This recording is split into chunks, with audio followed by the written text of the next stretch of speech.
মাত্রই তো ঘরোয়া ক্রিকেট শেষ হলো, ডিপিএল শেষ হলো, এরপর বাংলাদেশের জিম্বাবুয়ের সঙ্গে সিরিজ শেষ হলো, 1-1 সেটা ড্র হলো। মানে ক্রিকেটের মধ্যেই থাকতে হচ্ছে বা খেলার মধ্যেই থাকতে হচ্ছে। এটা কিন্তু অনেক পজিটিভ একটা দিক যে আপনি ধরেন ইমার্জিং দল বা এই দলগুলোর এইভাবে সিরিজ হচ্ছে, তারা বাইরের দেশে গিয়ে যেমন খেলতে পারছে তেমনি বিভিন্ন দেশ আমাদের দেশেও সফর করছে। সো খেলার মধ্যে থাকার যে ব্যাপারটা, এই ব্যাপারটা কিন্তু আসলে ক্রিকেটের জন্য অনেক ভালো। নিঃসন্দেহে দেখুন, সাউথ আফ্রিকা ইমার্জিং টিম বা নিউজিল্যান্ড এ টিম যারা এখন এই মুহূর্তে বাংলাদেশে অবস্থান করছে, তাদের টিমের বেশ কিছু মেম্বারই কিন্তু ফিউচার, ইনফ্যাক্ট প্রেজেন্টও বেশ কিছু প্লেয়ার জাতীয় দলও খেলে থাকেন। নিউজিল্যান্ড এ টিমের বেশ কিছু প্লেয়ার সবশেষ পাকিস্তান সিরিজে খেলেছেন। তো ইটস এ প্লাস পয়েন্ট যে আপনি যারা আপনার টিমের ফিউচার কিংবা টিমের আশেপাশে আছে তাদেরকে যদি আপনি অন্যান্য বড় দলের ফিউচার বা প্রেজেন্ট যারা আছে, যারা জাতীয় দলের আশেপাশে ঘুরে তাদের সাথে খেলাতে পারবেন, তখন একটা প্র্যাকটিস তৈরি হয়। মানে ইন ফিউচার জাতীয় দলে তো তারাও মানে এই মুখোমুখি হবে। এটা অবশ্যই পরবর্তীতে একটা বড় ভূমিকা রাখবে দুই দলের বোঝাপড়া তৈরিতে, তাদের জন্যও। টানা সপ্তমবারের মতো বেস্ট টিস্যু পেপার ব্র্যান্ড হিসেবে স্বীকৃতি পেয়েছে বসুন্ধরা টিস্যু। বাংলাদেশের কন্ডিশনে তারা তো আগে খুব বেশি খেলেনি, তো তাদের জন্য বাংলাদেশের এনভায়রনমেন্টটা চেনা পরিচিত হচ্ছে। এবং সবসময় আমরা দেখি যে নিউজিল্যান্ড, সাউথ আফ্রিকা যেহেতু তাদের কন্ডিশনগুলো অনেক ডিফারেন্ট হয়ে থাকে সাবকন্টিনেন্ট থেকে, সো তারা ইন্ডিয়া বা বাংলাদেশে খেলতে আসলে একদম খুবই প্রায়োরিটাইজ করে যে তাদের আসলে কন্ডিশনের সাথে মানিয়ে নেবার ব্যাপারগুলো থাকে। কারণ পরবর্তীতে যখন জাতীয় দলের হয়েই তারা খেলবে, সিরিজগুলো খেলতে আসবে, মানে আগে থেকে কন্ডিশন জানা থাকে। এবং অনেক সময় দেখা যায় যে শুধুমাত্র তাই না, আইসিসি টুর্নামেন্টগুলো এদিকে হয়ে থাকে, সেগুলোর দিক থেকেও অনেক বেশি হেল্পফুল হয়ে থাকে তাদের জন্য। তো আমরা একটু সিরিজ সূচিগুলো দেখিনি যে কি কি সূচি রয়েছে। মে মাস ভর্তি কিন্তু ম্যাচগুলো রয়েছে। কোনটা দিয়ে শুরু করবো? নিউজিল্যান্ড এ দল দিয়ে শুরু করতে পারি। নিউজিল্যান্ড এ দলের খেলা যেহেতু আগামী পরশুই শুরু হতে যাচ্ছে, প্রথম 3টা ওডিআই ম্যাচ সিলেটে হতে যাচ্ছে, 5, 7 এবং 10 মে সিলেটের আন্তর্জাতিক স্টেডিয়ামে। 4 দিনের ম্যাচ প্রথমটা, সেটাও সিলেটে হতে যাচ্ছে আগামী 14 থেকে 17 মে। দ্বিতীয় 4 দিনের ম্যাচটা 21 থেকে 24 মে মিরপুরের শেরেবাংলা জাতীয় ক্রিকেট স্টেডিয়ামে হবে। সবগুলো ম্যাচ টি স্পোর্টসের পর্দায় দর্শক দেখতে পাবেন। এবারে আমরা হয়তো বা সাউথ আফ্রিকা ইমার্জিং টিমের সূচিটা জেনে নিতে পারি আপনার কাছ থেকে। একদমই। সাউথ আফ্রিকা, নিউজিল্যান্ডের খেলা হচ্ছে বাংলাদেশ এ দলের সাথে, আর সাউথ আফ্রিকার হচ্ছে ইমার্জিং দল যারা বাংলাদেশে সফর করছে। তাদের 3টা ওয়ানডে রয়েছে সেম নিউজিল্যান্ড এ দলের মতোই। তাদেরও 3টা ওয়ানডে। 12 মে প্রথম ওয়ানডে, সেটা হচ্ছে রাজশাহীতে। ওয়ানডে সবগুলোই রাজশাহীতে হবে, শহীদ কামরুজ্জামান স্টেডিয়ামে। দ্বিতীয় ওয়ানডে 14 মে, তৃতীয় ওয়ানডে রয়েছে 16 তারিখ। এবং সেই সাথে তাদেরও 2টো করে 4 দিনের ম্যাচ রয়েছে, যেটা 20 থেকে 23 মে চিটাগংয়ে হবে। এবং শেষ 4 দিনের ম্যাচটা 27 থেকে 30 মে মিরপুরের শেরেবাংলা জাতীয় ক্রিকেট স্টেডিয়ামে রয়েছে। এবং সেই সাথে সাউথ আফ্রিকা ইমার্জিং দলের একই সাথে নারী দলও সফর করছে। এবং এমন না যে ছেলেরা খেলছে মেয়েরা বসে থাকবে, মেয়েরাও কিন্তু খেলার মধ্যেই থাকবে। এবং সাউথ আফ্রিকা ইমার্জিং দলের যে স্কেডিউলটা, সেটা হচ্ছে প্রথম ওয়ানডে তাদের 6 মে, দ্বিতীয় ওয়ানডে 8 মে এবং তৃতীয় ওয়ানডে 11 তারিখ। 3টা ম্যাচই চট্টগ্রামে। এবং সেই সাথে 3টা টি-20 সিরিজ রয়েছে, 14 মে, 16 মে এবং 18 মে কক্সবাজারের একাডেমি গ্রাউন্ডে হবে এই 3টা টি-20। সো পুরো মে মাস জুড়ে ক্রিকেট আর ক্রিকেট আর ক্রিকেট। তো একটু জাতীয় দলের কোন আপডেট থাকছে কিনা? জাতীয় দলেরও খেলা আছে। গতকালই আসলে ইউএই সিরিজটা চূড়ান্ত হয়েছে।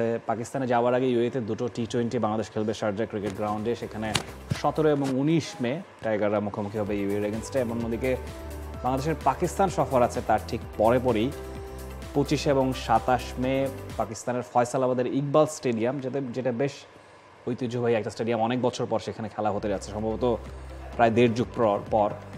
এরপর গাদ্দাফি স্টেডিয়ামে 3য়, 4র্থ এবং 5ম টি-20, 30 মে, 1 জুন এবং 3 জুন। বলা যায় একেবারে জ্যাম প্যাকড একটা স্কেজুল পুরো মে মাস জুড়েই।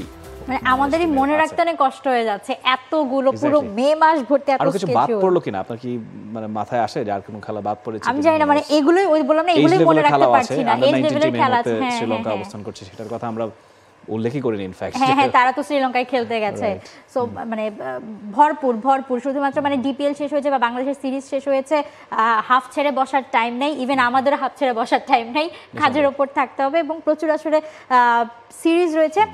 আপনার কাছে সবচেয়ে বেশি ইন্টারেস্টিং কোন সিরিজটা মনে হবে? সাউথ আফ্রিকার সাথে ইমার্জিং দলের আর নিউজিল্যান্ডের সাথে এ দলের, নাকি মেয়েদের ম্যাচের দিকে বেশি ফোকাসটা? স্পেসিফিক্যালি একটা বেছে নেওয়া ডিফিকাল্ট। আমার কাছে এ দলটা বেশ ইন্টারেস্টিং লেগেছে। এ দলে প্রায় ডিপিএল 11 বললেও ভুল হবে না, 1-2 প্লেয়ার শুধু ইমার্জিং এ গিয়েছে। ইমার্জিং এ এবং এ দলে সবাই মানে ডিপিএল এ পারফর্ম করা প্লেয়াররাই চান্স পেয়েছে। এই দলে তো প্রথমে মুস্তাফিজের খেলার কথা ছিল, পরে তো চেঞ্জ করে খালেদকে নেওয়া হয়েছে। টিমে ছিলেন, স্কোয়াডে ছিলেন। তো তো সেখানে হয়তো একটা রদবদল হয়েছে এবং আমার কাছে মনে হয় নিউজিল্যান্ড এই টিমটা much stronger than south আফ্রিকাস emerging team. ছোট করে দেখছি না, সাউথ আফ্রিকার ইমার্জিং টিমে বেশ কিছু প্লেয়ার আছে যারা না, ব্যাপারটা দেখেন ইমার্জিং তারপর এ, সো একটুখানি আপার তো হবেই। হ্যাঁ নিশ্চয়ই, এবং নিউজিল্যান্ড এই টিমের বেশ কিছু প্লেয়ার, যেটা খানিক আগে বলছিলাম, সবশেষ পাকিস্তানের এগেনস্টে চমৎকার খেলেছে 3 জন প্লেয়ার। তো আমার কাছে মনে হয় সেটা বেশি কম্পিটিটিভ হবে এবং নিউজিল্যান্ড বাংলাদেশে এসে কিন্তু খায়।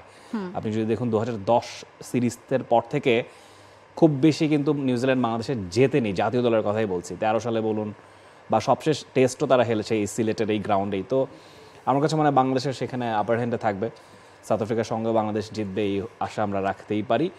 আর জাতীয় দলের মানে খেলার দিকেও নজরটা থাকবে। মাত্রই তারা ওয়ান ডে বিশ্বকাপে কোয়ালিফাই করলো, মানে খুব টাফ সিচুয়েশন থেকে, ক্লোজ ইকুয়েশন থেকে তারা কোয়ালিফাই করেছে। এরপরে আসলে একটা দারুণ একটা প্রস্তুতি হয়ে যাবে বিশ্বকাপের আগে। 3টা ওয়ানডে সিরিজ রয়েছে সাউথ আফ্রিকার মেয়েদের সাথে, সেই সাথে আবার 3টা টি20 সিরিজ রয়েছে। সো মেয়েদের খেলার দিকেও বেশ নজর থাকবে। আর তারপর জাতীয় দল তো রয়েছেই। জাতীয় দলের এই আরব আমিরাত সফরটাকে আপনি কিভাবে দেখছেন? 2022 সালে সবশেষ এশিয়া কাপের আগে মনে হয় তারা সেখানে খেলেছিল বায়োলেটারাল সিরিজ, এবারে আবার খেলতে যাচ্ছে। এবং আরব আমিরাত ক্রিকেট বোর্ডের যিনি প্রেসিডেন্ট, তিনি ইনফ্যাক্ট বলেছেন যে এটা তাদের জন্য একটা হিউজ অপরচুনিটি, বাংলাদেশের মতো একটা স্ট্রং টিমের এগেনস্টে খেলা, কম্পারেটিভলি স্ট্রঙ্গার সাইড, এবং 3 বছরের মধ্যে দ্বিতীয় বায়োলেটারাল সিরিজ।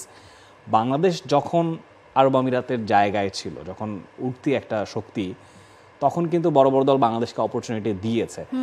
ইংল্যান্ড বলুন, অস্ট্রেলিয়া বলুন, তখন কিন্তু এখন হয়তো বা তারা দিচ্ছে না, কিন্তু একটা সময় কিন্তু ঠিকই বাংলাদেশ এখানে গিয়েছে। সাউথ আফ্রিকায় বলুন, ইন্ডিয়াতে, অবশ্য অনেক পরে ইন্ডিয়াতে গিয়েছে।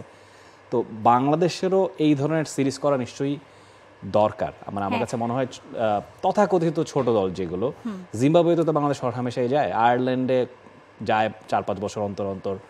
তো এদেরকে ছোট করে না দেখে এই যে লেজুর ভিত্তিক সিরিজ বলা যায় এটাকে, যে পাকিস্তান সিরিজের আগে একটা প্রস্তুতি পর্ব হিসেবে সেখানে শারজায় যাও, যেহেতু আপনাকে ওখানে ট্রানজিটের মাধ্যমে যেতে হচ্ছে আরব আমিরাতে। সো ওয়াই নট, দুটো ম্যাচ খেলা। দেখেন এটা একটা মুদ্রার এক পিঠ আপনি বললেন। আবার যদি আপনি দেখেন এই স্কেডিউলটা যখন থেকে বের হলো, এরপর যখন সোশ্যাল মিডিয়ায় মানে সব জায়গায় ঘুরছিল যে বাংলাদেশ আরব আমিরাতে খেলতে যাচ্ছে, আরব আমিরাতের সাথে খেলবে, তখন কিন্তু মানে প্রচুর হাহা। মুদ্রার অপর পিঠ আরেকটা, তখন কি হচ্ছে, আচ্ছা জিম্বাবুয়ের সাথেও মানে কামব্যাক হলো না, এক ম্যাচ হারতে হয়েছে, এখন কি মানে আরব আমিরাতের সাথে খেলে মানে স্ট্যাকটা ভারী করার মানে প্রয়াস চলছে কিনা। সো ওইটা আবার আরেক দিক, মানে মানুষ ট্রোল করে বা হাসাহাসি করে যে আরব আমিরাতের সাথে সিরিজ খেলবে গিয়ে, কিন্তু আপনি যে কথাটা মানে শুরুতেই যেটা বলে দিয়েছেন যে ব্যাপারটা কিন্তু আসলে সেটাই, বাংলাদেশকেও মাইকেল ভনের ইংল্যান্ড কিংবা রিকি পন্টিং এর অস্ট্রেলিয়া এভাবে ভাবেনি তারা, তখন সেভাবে সোশ্যাল মিডিয়া ছিল না, হলে তাদেরও হয়তো অনেক রিয়েক্ট পার হয়ে তারপর বাংলাদেশে আসতে হতো। তো দেখুন, মানে একটা ক্রিকেট টিম আর একটা ক্রিকেটিং নেশনকে কিন্তু এইভাবে হেল্প করে। আমরা কি বলি দেখেন যে ক্রিকেটকে এক্সপ্যান্ড করার ব্যাপারটা বলি, ফুটবলের মতো যে নেশন বাড়ো। আমরাই যদি এইসব দেশগুলোতে না যাই, ক্রিকেটটা ছড়াবে কি করে? সো ডেফিনেটলি একটা প্রশ্ন রয়ে যায়, এবং এই জায়গায় আমার মনে হয় আরেকটু উদারনৈতিক আমাদের হওয়া উচিত জাতিগতভাবে, ক্রিকেটিং নেশন হিসেবে। শুধুমাত্র বড় দলের এগেনস্টে খেলবো, আমরাই আবার দেখুন হাই হতাশ করি যে অস্ট্রেলিয়া কেন ডাকে না, ইংল্যান্ড কেন ডাকে না, আবার আমরাই যদি না যাই তাহলে এটা একটা হিপোক্রেসি বলতে হবে আমাকে। For more updates, subscribe to our YouTube channel and click on the bell icon. Follow us on Facebook and Instagram. Download T-Sports app to enjoy exciting games and highlights. Visit tsports.com.